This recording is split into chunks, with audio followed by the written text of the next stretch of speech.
এক মিনিট একটু বন্ধ সামনে যান না, ভেতরে যান না, মোবাইল শুনে শুনে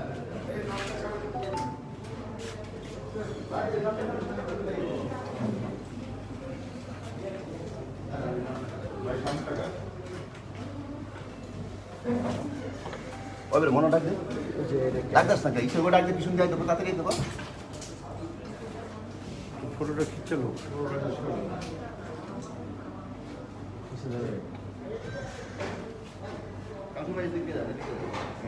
হাত দিন হাত দিন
ভাই বসেন বসেন পিছনে বসেন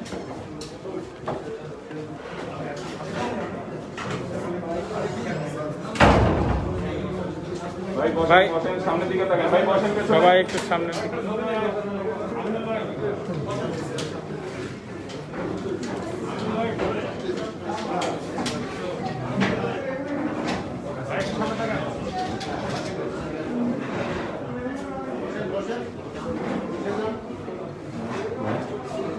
সবাই বসেন বসেন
রাস্তা বন্ধ করুন না রাস্তা বন্ধ করুন না রাস্তাটা ফাঁকা রাখেন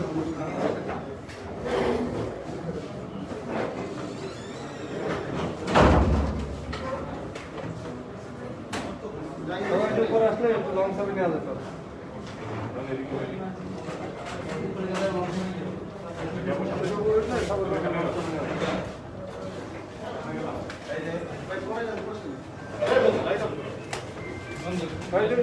উপরে আসলে লং ছবি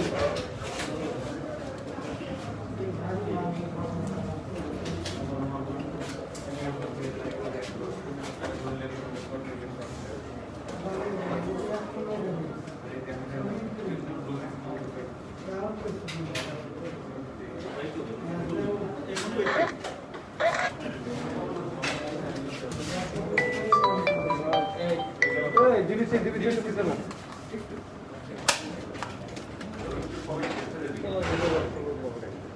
ভাই আমরা কার্যালয়ে আছি চেয়ারপারসন কার্যালয় হ্যাঁ ঠিক আছে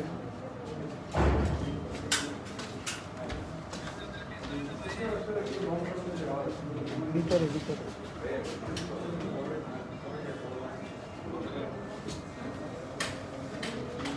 তারেক রহমানের পক্ষ থেকে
নামটা নিয়ে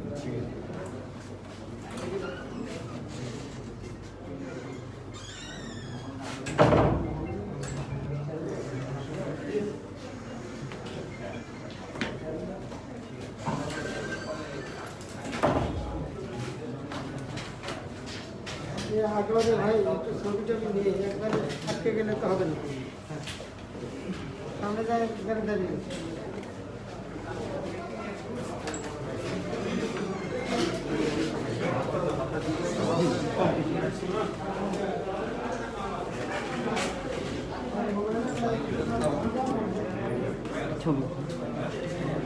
এটাতে हम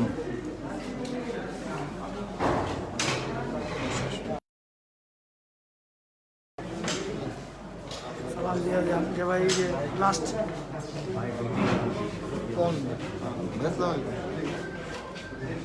লাস্ট ছবি দেখান জানি পেয়েছে যান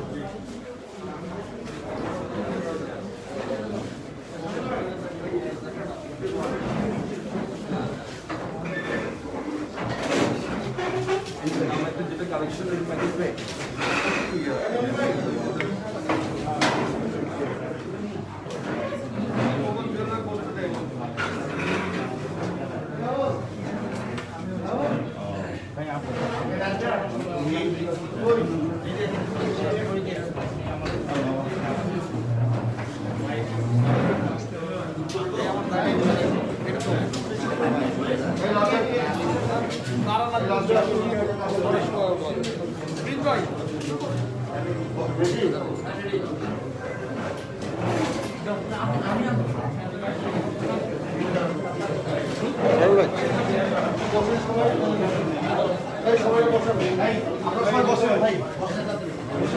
হ্যাঁ একটু এটা বলো, এটা বলো।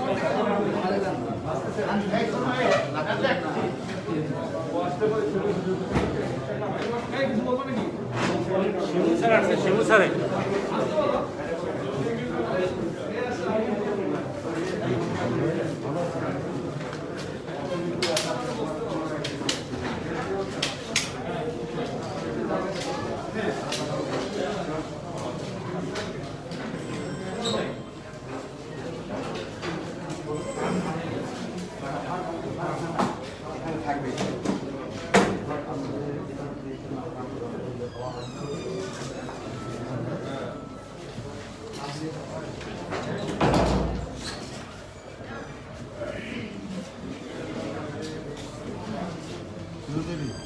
না না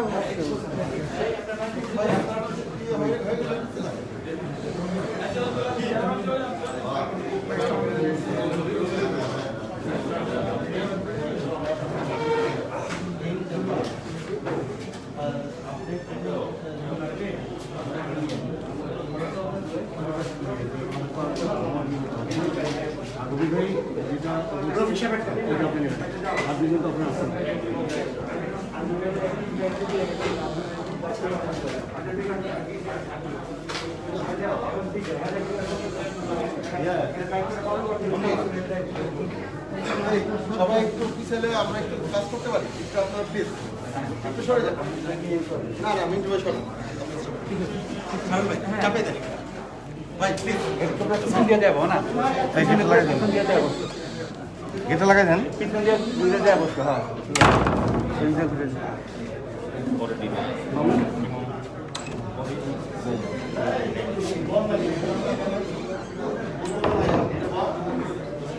एक मिनट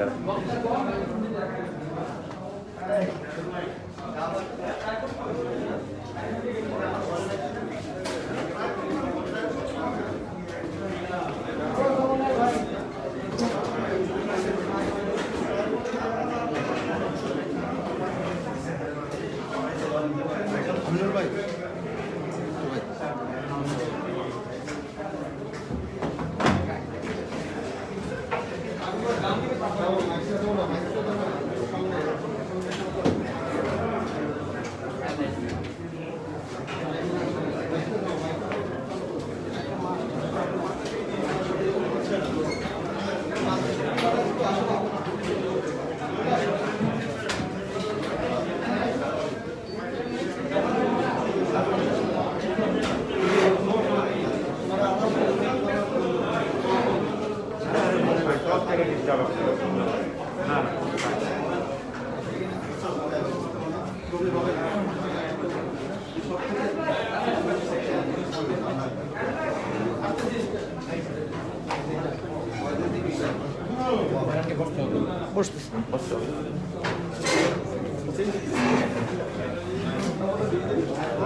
পেপার রাখিস নাই,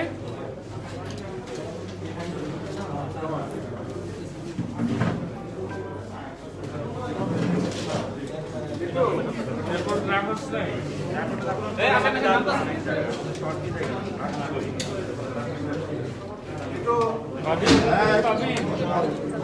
নাই,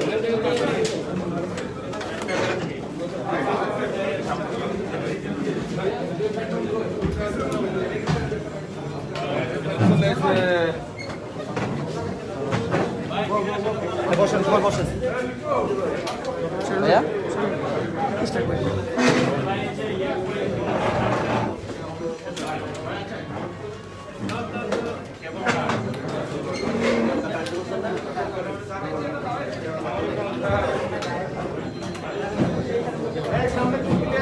বসেন বসেন এই আঙ্গুলগুলো বসে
তাহলে লাইভটা করতে পারবো। Thank you.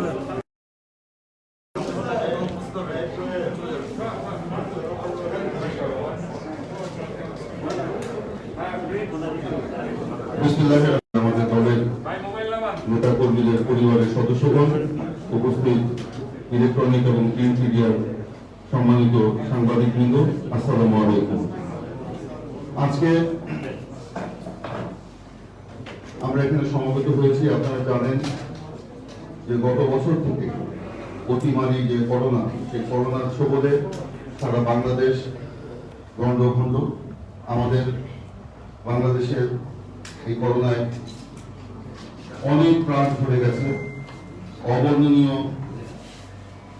দুঃখ দুর্দশার মধ্যে বাংলাদেশের জনগণ বর্তমানে অবস্থান করছে।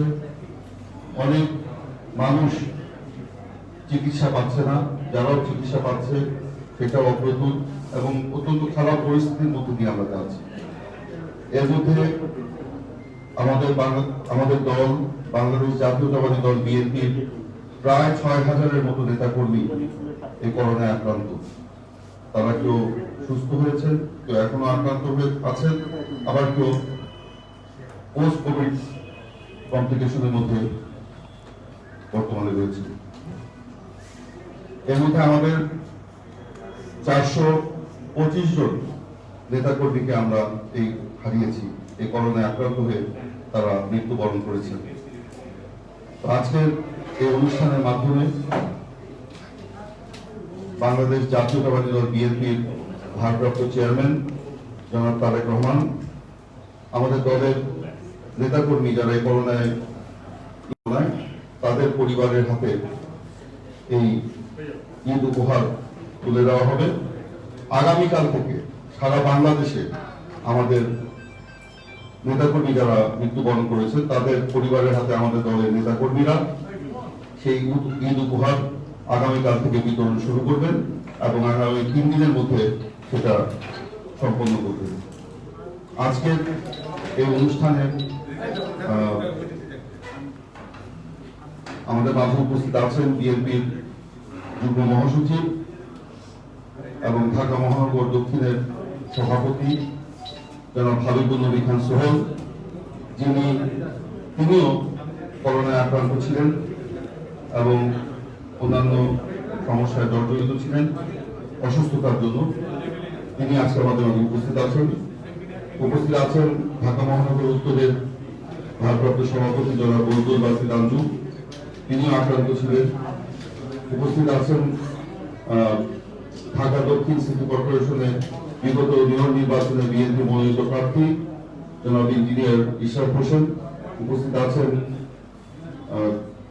মহানগর যুব দলের সভাপতি জনাব জাহাঙ্গীর হোসেন। উপস্থিত আছেন জাতীয়তাবাদী স্বেচ্ছাসেবক দলের সাধারণ সম্পাদক জুয়েল ভাই। উপস্থিত আছেন ছাত্র দলের কেন্দ্রীয় সভাপতি ফজলুর রহমান খোকন এবং অন্যান্য নেতৃবৃন্দ। আজকে যেহেতু করোনাকালীন সময় আমরা অত্যন্ত সংক্ষিপ্ত পরিসরে সীমিত আকারে আমাদের এই অনুষ্ঠানটি করতে হচ্ছে, সে কারণে আমাদের প্রথমেই আমি বক্তব্য রাখার জন্য আহ্বান জানাচ্ছি বাংলাদেশ জাতীয়তাবাদী দল বিএনপির জাতীয় স্থায়ী কমিটির সম্মানিত সদস্য জনাব নজরুল ইসলাম খান।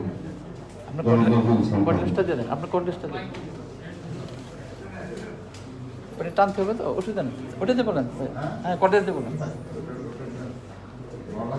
না ওই জন্য ওটা টান।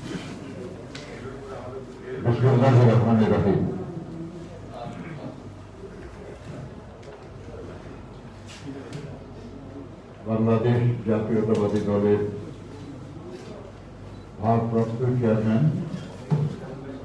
জনাব তারেক রহমানের উদ্যোগে সাম্প্রতিক সময়ে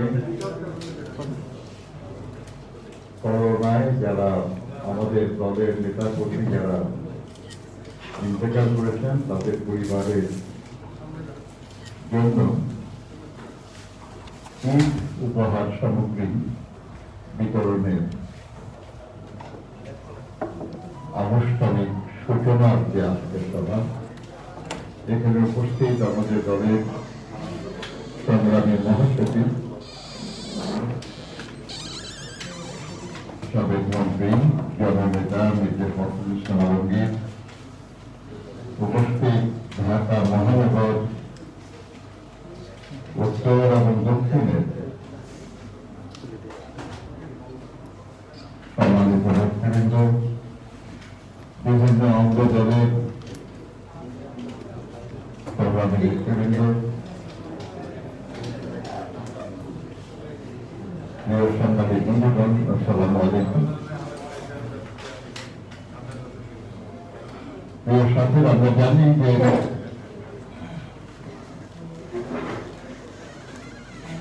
এক বছরের বেশি সময় ধরে প্রাণঘাতী করোনায় সারা দেশে হাজার হাজার মানুষ জীবন দিয়েছিল।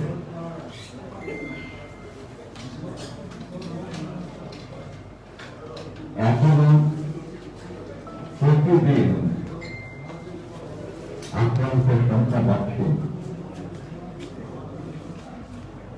আমাদের দলের অনেক নেতা করোনায় জীবন দিয়েছেন, অনেকে আল্লাহ মেহেরবানিতে সুস্থ হয়েছেন, অনেকে এখনো করোনায় আক্রান্ত আছেন।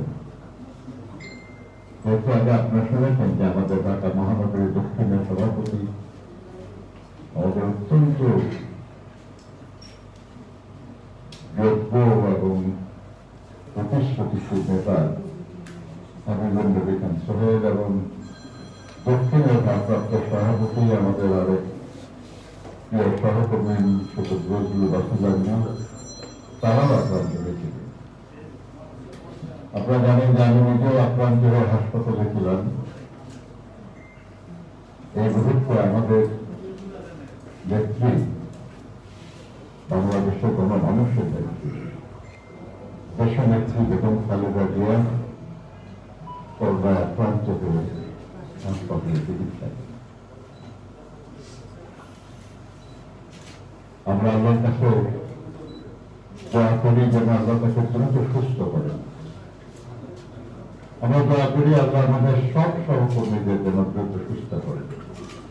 আমরা দোয়া করি আল্লাহ যেন দেশের সব অসুস্থ মানুষকে দ্রুত সুস্থ করেন। সারা বিশ্বে সব অসুস্থ মানুষকে যেন আল্লাহ দ্রুত সুস্থ করেন। প্রিয় সাথীরা, আমাদের মহাসচিব মহোদয় বারবার বলেছেন দলকে সুসংহত করা, জনগণকে সুসংহত করা এবং গণতন্ত্র পুনঃপ্রতিষ্ঠা করা। আমাদেরকে এই লড়াই, গণতান্ত্রিক এই আন্দোলনে করার একটা ব্যবস্থা, বাকি কাজটা আমাদের করতে হবে। এবং সেটা শুধু দলের নেতা কর্মীদের জন্য না, যত বেশি সম্ভব মানুষকে আমরা পানি সহযোগিতা করতে আমরা করব। আমি জানি যে আমাদের দলের নেতা কর্মীরা খুব দুঃসময় অতিক্রম করছে। অসংখ্য মিথ্যা মামলা, নানান রকমের অত্যাচার নিপীড়নের শিকার আমাদের দলের নেতা কর্মীরা। নিঃস্ব হয়ে গেছে আমাদের বহু নেতা কর্মী। কিন্তু তারপরে যা কিছু আছে আমাদের তাই নিয়ে পাশে দাঁড়াতে হবে সুস্থ মানুষ, অসুস্থ মানুষ তাহলে পাশে দাঁড়াতে হবে।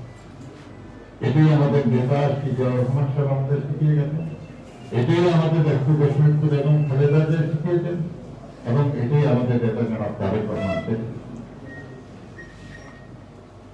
আমি আপনাদেরকে যারা দলের নেতা কর্মী আছেন সবাইকে অনুরোধ করবো, নিজেরা উদ্যুক্ত হন এবং অন্যদেরকে উদ্যুক্ত করুন এই দায়িত্ব পালনের। আপনাদের সবাইকে ধন্যবাদ।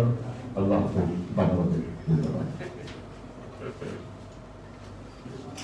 ধন্যবাদ জনাব নজরুল ইসলাম খানকে। উপস্থিত সুধীমণ্ডলী, জনাব তারেক রহমান আমাদের ভারপ্রাপ্ত চেয়ারম্যান, তিনি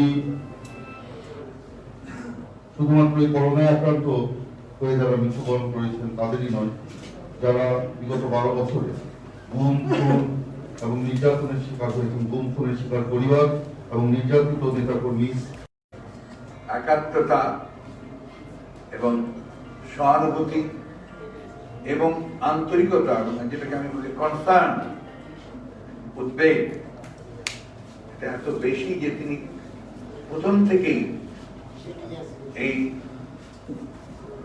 করোনায় আক্রান্ত আমাদের নেতাকর্মী যারা আছেন তাদের খোঁজ খবর নিচ্ছেন এবং এই করোনায় আক্রান্ত হয়ে যারা মৃত্যুবরণ করেছেন তাদের পরিবারের খোঁজ খবর নিয়েছেন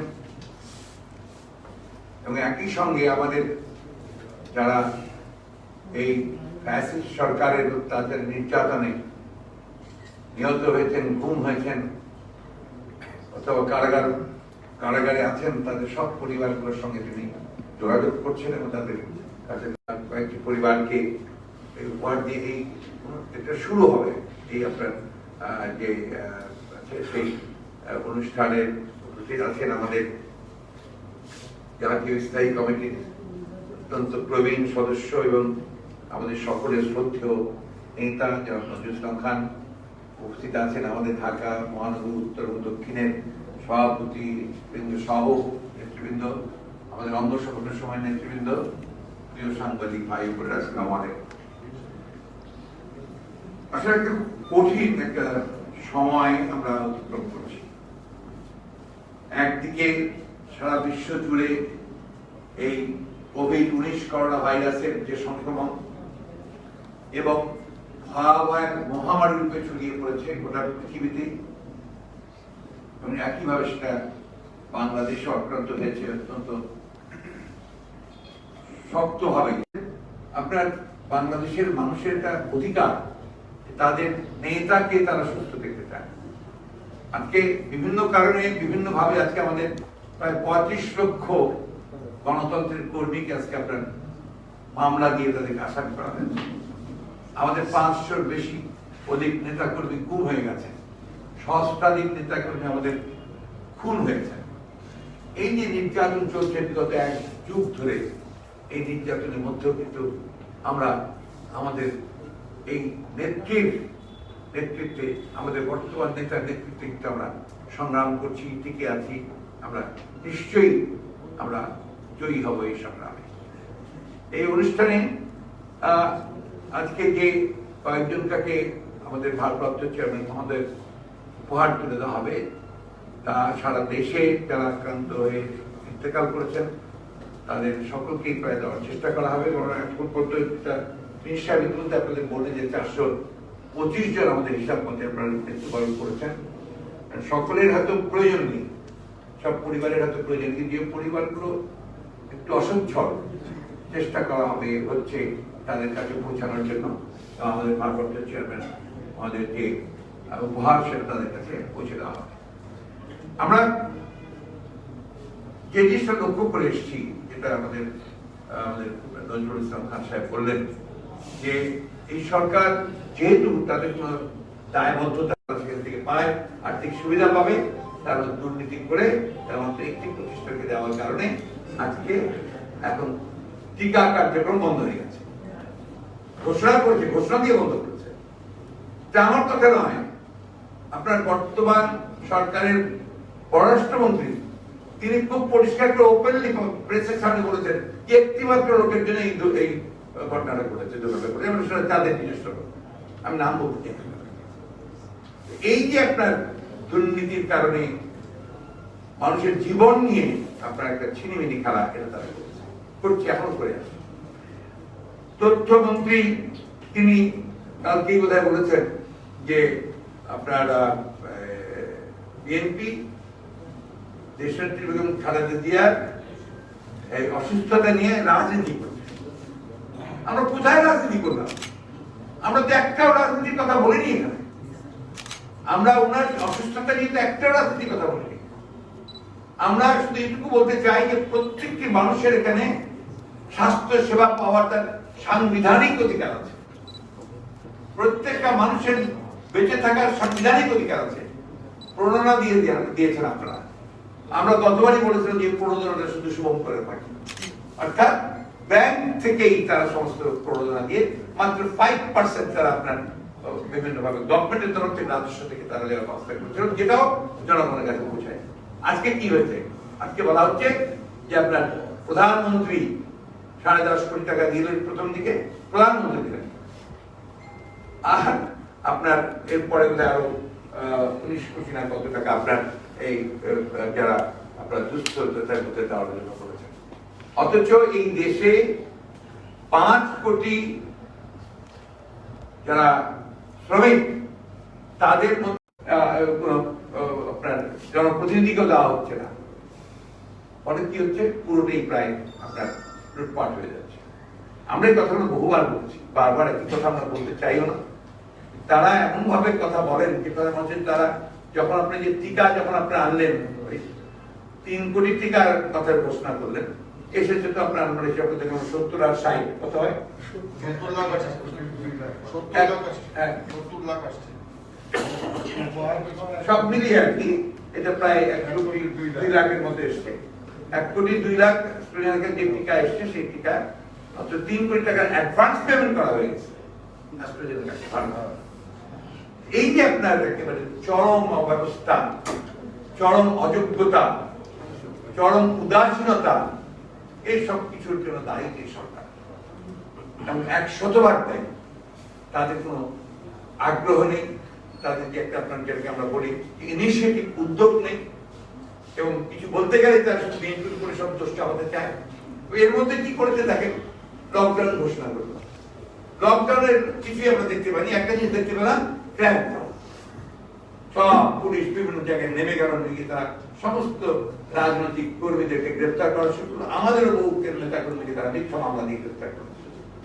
এখন আমরা শুনতে পাচ্ছি তারা বলছে যে সেই 8 বছর আগের যে আপনার হেফাজতের যে সমস্যা, সেই সমস্যা এই লড়াই, এই সংগ্রাম এত সহজ নয়।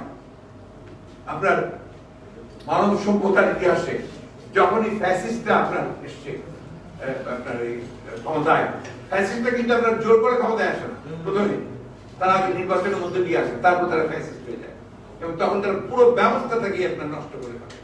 আপনার তারা নির্বাচন ব্যবস্থাকে ধ্বংস করেছে, তারা প্রশাসনকে দলীয়করণ করেছে, তারা জুডিশিয়ারিকে ধ্বংস করেছে, তারা সমস্ত রাষ্ট্রযন্ত্রকে একেবারে দলীয়করণ এবং রাষ্ট্রযন্ত্র শেষ করে দিয়েছে। এখান থেকে বেরিয়ে আসতে গেলে আমাদের অবশ্যই অত্যন্ত ধৈর্যশীল হয়ে আমাদেরকে এগোতে হবে। আমাদেরকে নিজেদের ঐক্যের সঙ্গে সঙ্গে জাতীয় ঐক্য গড়ে তুলতে হবে, জনগণের ঐক্য গড়ে তুলতে হবে, এবং সেই জনগণের ঐক্যের মধ্য দিয়ে এই ধরনের ফ্যাসিস্ট সরকারকে আমাদেরকে পরাজিত করতে হবে, এবং সেখানে একটা জনগণের সরকার প্রতিষ্ঠিত করতে হবে। আজকে আমাদের এই যারা করোনায় আক্রান্ত মৃত্যুবরণ করেছেন তাদেরকে আমাদের ভারপ্রাপ্ত চেয়ারম্যান তারেক রহমান সাহেবের এই ঈদের জন্য উপহার এই যে অনুষ্ঠান শুরু করা হলো, এটার আমি আজকে উদ্বোধন ঘোষণা করছি। একই সঙ্গে আমি আরেকটা জিনিস আপনাদেরকে বলতে চাই যে আমাদের দেশনেত্রী বেগম খালেদা জিয়ার তার রোগ মুক্তির জন্য আগামীকাল শুক্রবার, কালকে জামাতুল বিদা আছে, পবিত্র দিন আছে। আমরা জুমার নামাজ পড়া জামাতুল বিদার পরে সারা দেশে আমরা সমস্ত মসজিদ, আমাদের সমস্ত বিএনপির নেত্রী হাজেরা খাতুন, যিনি করোনায় আক্রান্ত হয়ে মৃত্যুবরণ করেছেন তার পরিবারের সদস্য শেখ মোহাম্মদ হেলাল, তাকে মঞ্চে এসে ভারপ্রাপ্ত চেয়ারম্যানের ঈদ উপহার মাননীয় মহাসচিবের হাত থেকে গ্রহণ করার জন্য অনুরোধ করছি।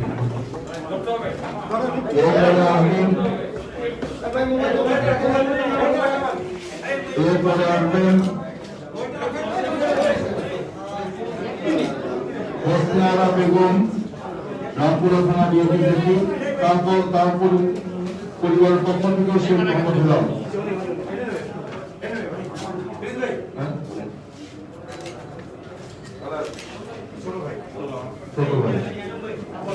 রামপুরা থানা বিএনপির সহসভাপতি রেফারি রফিক, তিনি ইন্তেকাল করেছেন, তার পরিবারের পক্ষ থেকে শেখ রবি, তিনি ভারপ্রাপ্ত চেয়ারম্যানের উপহার গ্রহণ করবেন। এখন উপহার গ্রহণ করার জন্য আহ্বান জানাচ্ছি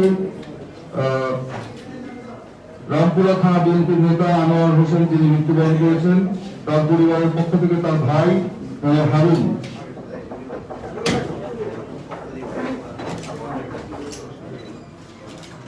তিনি গ্রহণ করবেন।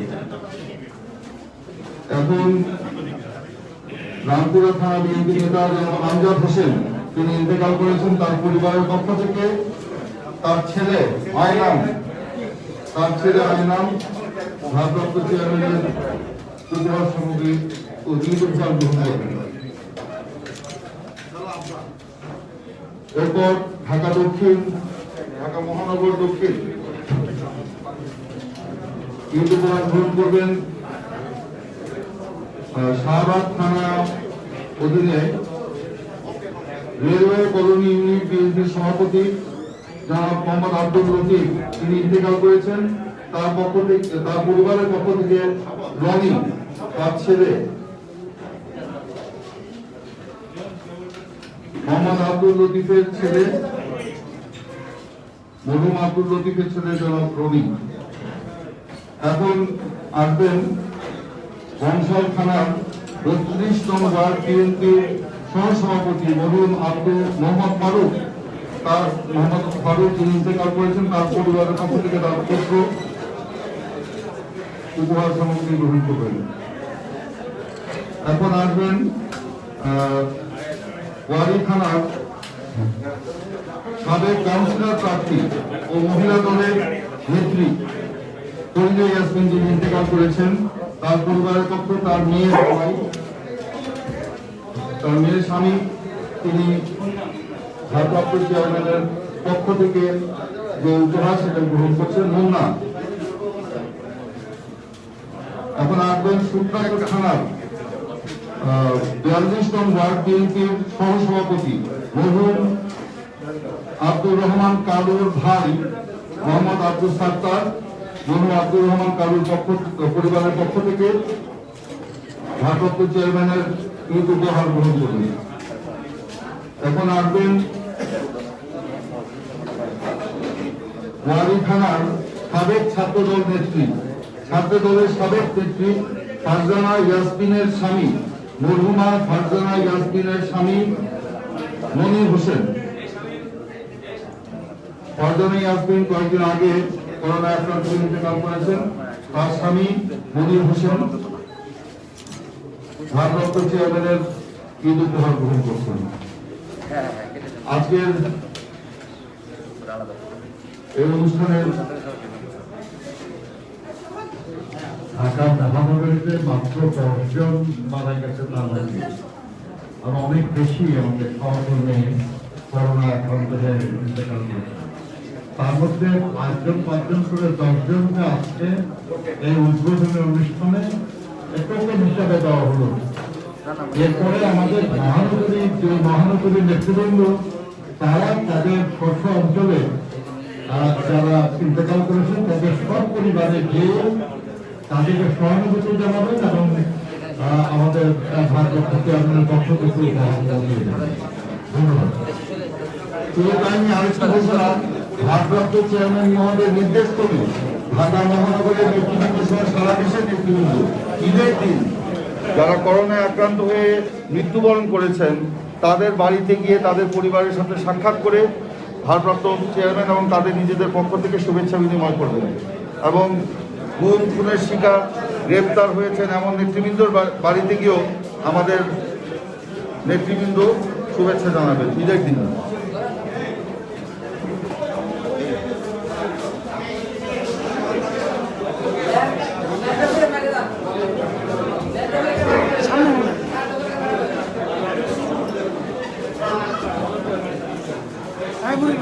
ঠান্ডা হাতে নিয়ে একটা ছবি তুলে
আমি তো তুই যখন কইছিস তখন পোকা দিলে পোকা দেয়নি